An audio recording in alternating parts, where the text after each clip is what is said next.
जिस देश में हम लोग रह रहे हैं उसका नाम क्या है? आप लोग में से बहुत लोग कहेंगे कि इसका नाम इंडिया है। भाई इंडिया बहुत इजी क्वेश्चन है, लेकिन नहीं, इसका नाम भारत है। अब आप लोग कहेंगे भारत और इंडिया में डिफरेंस क्या है भाई? तो भारत का मतलब क्या है? इसको अगर टुकड़े टुकड़े में बांटेंगे तो इसका अर्थ हुआ भाव, राग और तरंग। इन तीनों चीज़ों का मेल ही हमारा देश है और इसे ही कहते हैं हमारी देश की कल्चर। हमारी देश की कल्चर सबसे अच्छी रही है, सबसे अच्छी है और सबसे अच्छी रहेगी। लेकिन कुछ लोग हम लोग की पुरानी इतिहास को बताना नहीं चाहते हैं।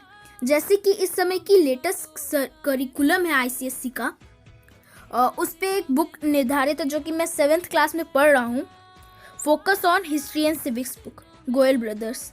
हाँ, वैसे मेरा नाम हर्षित है और मैं 13 साल का हूँ।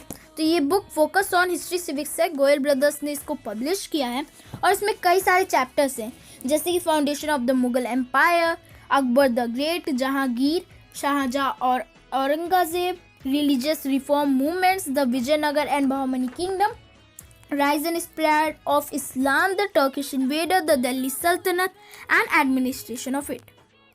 लेकिन इसमें सिर्फ एक ही चैप्टर है जो कि हिंदूवादी है, जो हम लोग को इस समय पढ़ाया जा रहा है, वो है विजयनगर एंड बहमनी किंगडम। लेकिन ये चैप्टर्स हमारे करिकुलम में नहीं है, इसे हम लोग को पढ़ाया नहीं जाएगा। ये सिर्फ चैप्टर बुक में है और इसे हम लोग को पढ़ाया नहीं जाएगा। बाकी सारे चैप्टर्स को हम लोग रट्टा लगा रहे हैं।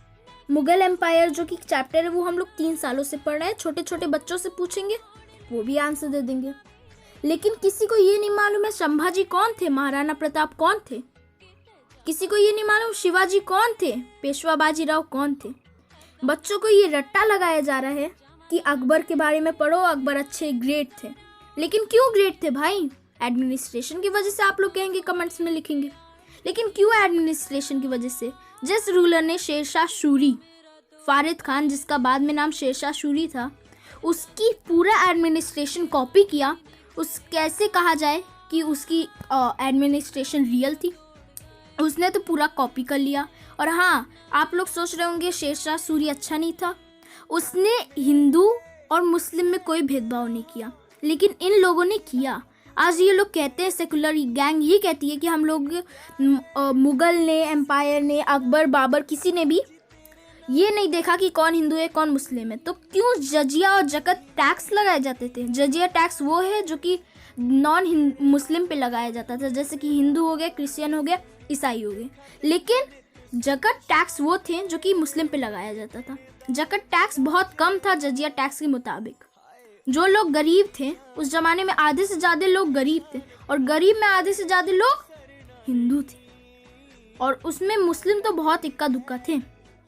तो मैं आप लोगों को बताना चाहता हूँ कि ये लोग जो सेकुलरिज्म बना रहे हैं इस समय वो गलत है।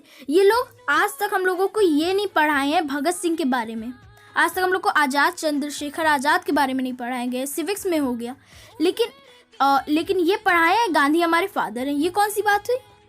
चंद्रशेखर आज़ाद को अगर कहीं पढ़े भी हैं, न्यूज़ में निकलता है, मतलब वैसे चैनल वाले न्यूज़ नहीं, पेपर्स है, टाइम्स ऑफ इंडिया ने लिखा था चंद्रशेखर आज़ाद को रेवोल्यूशनरी टेररिस्ट। क्यों वो रेवोल्यूशनरी टेररिस्ट थे? क्योंकि उन्होंने अंग्रेजों का डट के सामना किया। ये कौन सी सेकुलर गैंग आप लोग चला रहे हैं? मैं 13 साल का हूँ, तो इसका मतलब ये तो नहीं कि हम लोग को कुछ मालूम नहीं है। समय पढ़ रहे हैं, हम लोग को मालूम होगा।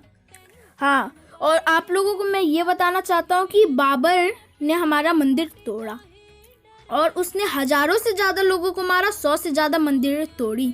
लेकिन उसके बारे में ये लिखा जाता है कि वो ब्रेव था। उसके बारे में ये लिखा जाता है ब्रेव था, विजडम था। किसी के बारे में कुछ बुराई नहीं लिखी जाती है। अलाउद्दीन खिलजी जिसने हमारी अच्छी अच्छी इतिहास को सब मिटा दिया इस नाम से कि मेरा इतिहास ही रहेगा और दूसरे का नहीं, उसने सारे इतिहास के पन्नों को जला दिया। इन लोगों को आज अच्छा लग रहा है? रजिया सुल्तान के बारे में सिर्फ एक चैप्टर है और रानी लक्ष्मी के बारे में एक पैराग्राफ भी नहीं दे सकते ये लोग। शिवाजी महाराणा प्रताप के बारे में एक पैराग्राफ भी नहीं दे सकते ये लोग। ये कौन सी बात हुई? मैं आप लोगों से निवेदन करता हूँ कि प्लीज़ मेरी बात समझें। और हाँ, कमेंट्स में भारत इज़ ओपी लिखना मत भूलना। जय हिंद, जय भारत।